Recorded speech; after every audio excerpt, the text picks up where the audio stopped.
Magandang hapon mga ka-idol dyan. May gawa tayo. Ang traktor.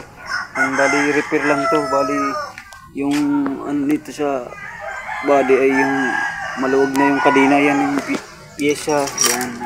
Nalinisan na natin yan. Napakita natin yung bilog. Yan. Repair natin. Bali ito yung mga pinabili natin. Brand new. Simbolin na natin yan, ano yung update repair magre-repair tayo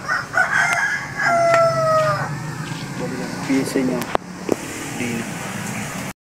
bali dito naka-idol yung ating hand tractor na siniting na natin yan, bali yan yung ano loob, bali dito nag-offset tayo sa taas kasi maluwag.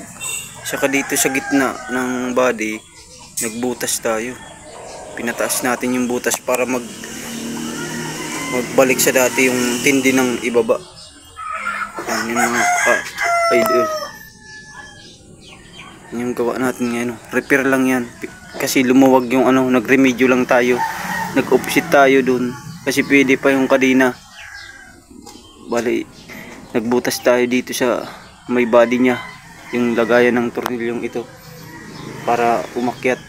Nagdagdag tayo ng butas dun sa taas. Mamaya papakita ko yung seating ng sa body nya. Yan. Yun yung forma natin ng body. Yun yung ginawa natin ngayon. Yan, siniting na natin. Symbol na lang mamaya pag papakita natin yung sa gitna. Ito na ka-idol yung tinutukoy ko. Itong butas na itong sinter na to. Pag maluwag yung kadena, pwede mong itaas, pwede mong ibaba. Yan yung tinutukoy kong butas sa gitna para ma-align itong kadena.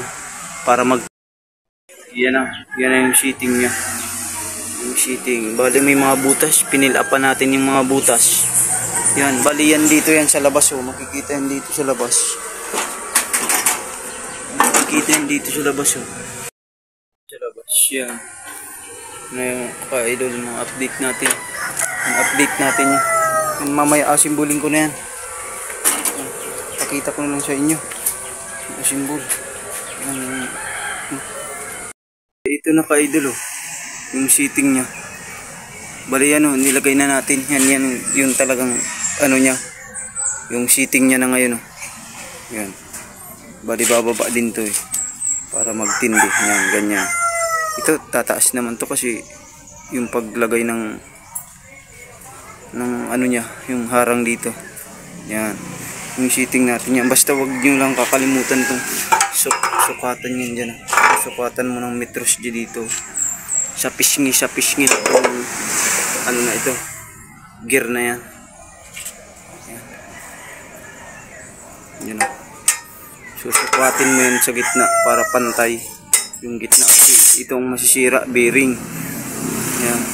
Yung seating natin ngayon. Repair lang kasi ito kaya ganyan yung pinapakita ko pag seating. Para magtindi ulit itong kadena. Kasi pwede pa itong kadena. Hindi pa naman maluwag talagang kumakapit pa sa ano, sprocket eh. Yan.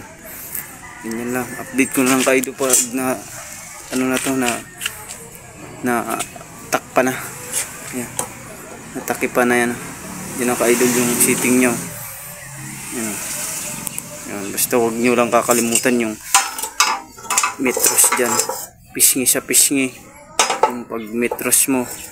Yan. Yung pag metros dyan. Seating ng hand tractor na ito.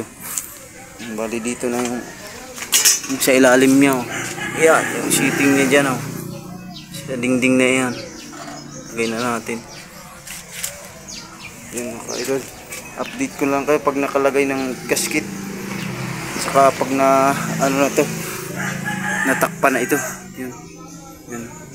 Tips ko lang sa inyo basta ito. Huwag yung kakalimutan yung sukat nito.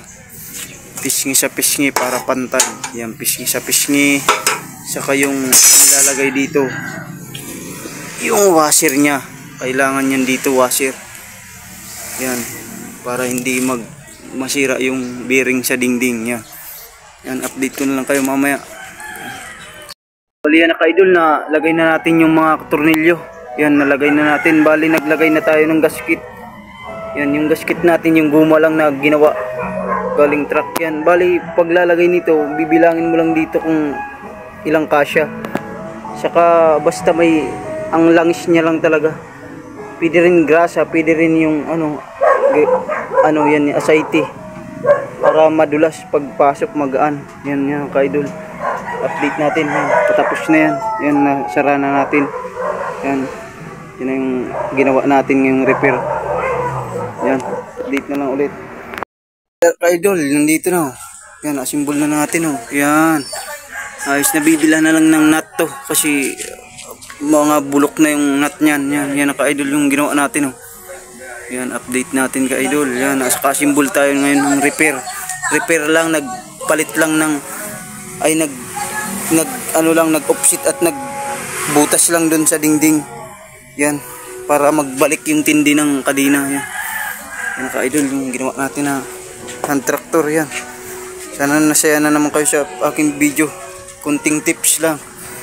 Yun, basta yung center dito talaga yung kailangan mabago, yung butas para tumindi ulit yung kadena, pati yung offset, kung pwedeng mag-offset, pwede. Kung tatanggalan ng isang mata ng kadena, pwede rin. Yan ka-idol. Yan, pinakita ko lang ngayon na naman kasi nakapag vlog, kasi ngayon na naman nakapasok dito. Yan, wala na tayong yan ka-idol, sana nasayang kayo. Yan, salamat.